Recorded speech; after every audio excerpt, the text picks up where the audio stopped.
आप्पा आपल्याला मगाशी सांगण्यात आले ही एकदाच गाडी वळवायची संधी द्या आणि काका सावध उभं राहा. ते कल्ल एका बाजूला सुटला.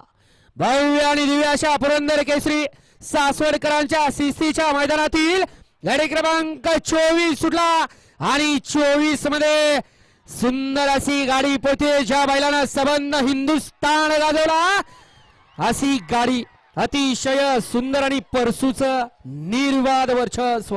उगाच म्हणत नाहीत त्याला सलगरी किंग परशु. गती होती परंतु शिस्तीमध्ये सुद्धा गाडी हाणून या ठिकाणी सेमीसाठी पात्र. घ्या पंच निकाल घ्या. गाडी क्रमांक 24 चा निकाल आहे. तास क्रमांक 5 वरती धावलेली गाडी जय आलोन प्रसन्न शौर्य शरद सेठ माने देवी खिंडी